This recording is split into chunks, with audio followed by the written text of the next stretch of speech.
All right, Al. Name? Al Davis.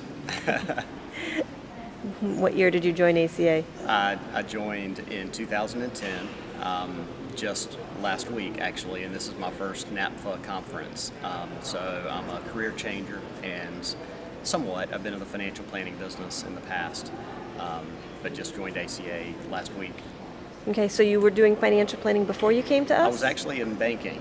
Okay. I've done several things within the banking industry.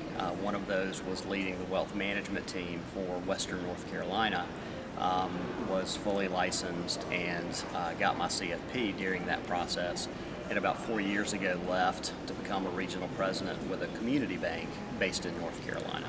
So that's been the last 4 years. Okay. So what made you decide to join ACA? When I decided to leave banking, I knew I was going to be independent. I knew I was going to be fee only, but I didn't really know anything past that, how to get started. And I was looking at a couple of different organizations, and everything that I read about ACA seemed to fit very well with my philosophy. So I started calling ACA advisors. I talked to Barry Swaim, I talked to Ed Fulbright, I talked to a lot of different people. And everything that I was hearing was very consistent with my philosophy. So I just decided I didn't want to reinvent the wheel. I'd rather affiliate with a group that has already gone through that process and has a lot of resources available, and that's how I decided on ACA. Awesome. How do you feel like you're just going to be able to justify the fee?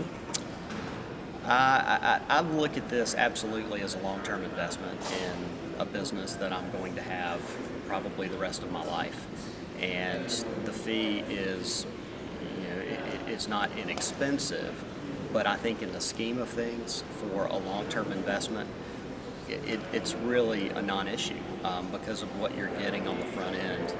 I don't want to waste time. I need to be figuring out how to run my practice, how to market my practice, and getting new clients.